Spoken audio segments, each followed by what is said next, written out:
mad cat rush around Europe at the moment to gather support? We've been really, really busy. We've been to Malta, Azerbaijan, Spain, Italy, Spain. I'm just Ukraine, Latvia. Is it slightly surreal? I mean, have you had comedy moments as you do press for the Eurovision? Yeah, it's been brilliant, and the response that we've had from Europe over the European countries has been fantastic, because now that the European countries are actually saying the UK are taking this competition really seriously now, and it's nice to know that, because in the past we haven't done as well. But I mean, we've seen some comedy acts, definitely, but go on, give us. They're to remain nameless until you see it on the night. If they get through. Yeah, okay, fair enough. I mean, Graham, I love Eurovision, it's fantastic, but I wasn't aware of this kind of, big vote rallying campaign that bands and acts have to do to get. Well, the thing is, because people talk about, it's block voting, and these. No, countries vote for songs they know and acts they know. Right. So there's some guy in a woolly hat. We've never heard of him. We've never heard his song, but we're the ones out of touch, not them. Last year, Lena, from Germany. If Germany can get votes, anyone can.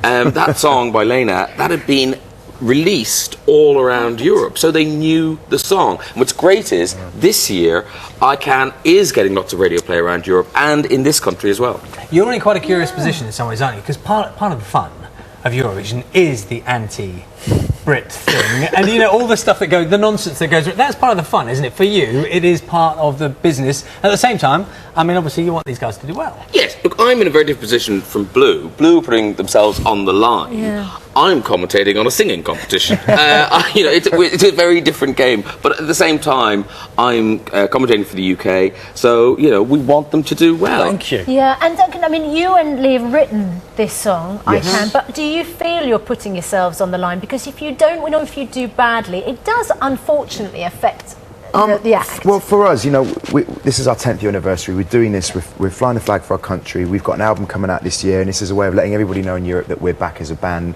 Whatever the outcome is for us, we're still going to be releasing our album. We're still going to be promoting it. We just signed a big record deal to Germany, and so we're going to be spending a lot of time in Germany. So the fact that this has been held in Germany is a great thing for us. Obviously, we want to come top 5, top 3. I think that's very respectable. If we win it, I mean, that's just amazing. We haven't done it since 1997, so. Yeah. Have you been working out? We all have, actually. You do get the impression that in their time away, they spent most of it in a gym and a tattoo parlor. I'm just looking around. That's some quite big arms and some pretty big tattoos. Tattoos are extraordinary. I haven't got one back. He's got his whole back done. But I said if we win, I will get a tattoo to mark.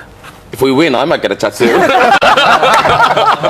get one. We'll all get a tattoo. Like Lord of the Rings. We'll be in the old town in Dusseldorf getting ink. But does it mean, I'm laughing about it, but the whole tattoo thing, is that slightly, your image maybe changed a little bit from when you first, 10 years ago?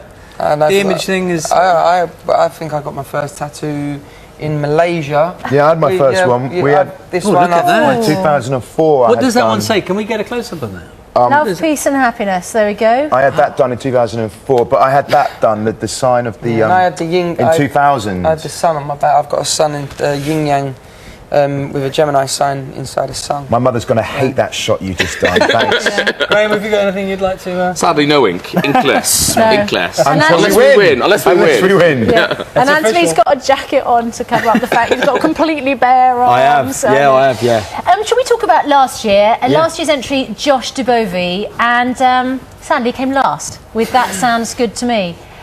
We haven't got any of it though. Well, I mean, perhaps that's for the best. It was a good title, frankly. wasn't it? What do you what do you take from last year's experience? Do you just rise above it and think, okay, well, we're completely different? What's the lesson? We don't really look at anybody else. We're blue, and for us, it's like Duncan was saying, it's a massive opportunity for us to let everybody know that we're back.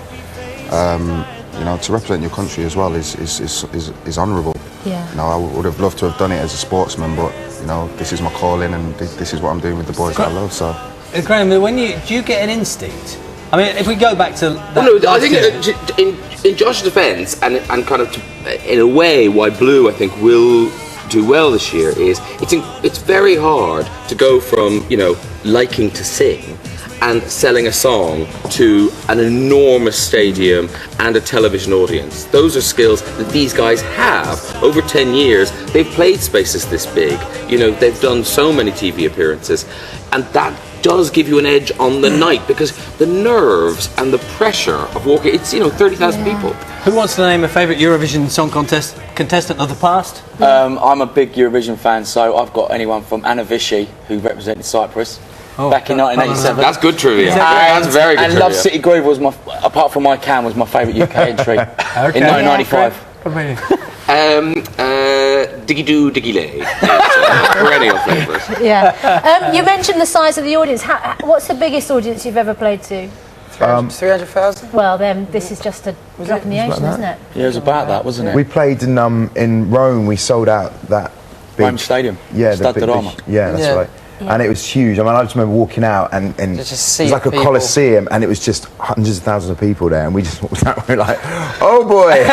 We better get dues point from Italy. They better get them. Yeah. Well, very good luck. Lovely to see you Brilliant. here this morning. Thank you so much. Thank you Can I for just say having us. Thank Can you. I just say that the single's out now? You can download it. So if anybody's having a Eurovision party at home, download the song. It's out on iTunes and sing along. I Can is the song. Thank you very much. And you can watch the Eurovision Heats on BBC Three on Tuesday and Thursday evenings next week, and the Eurovision Song Contest will be shown next Saturday at 8 o'clock in the evening on BBC One.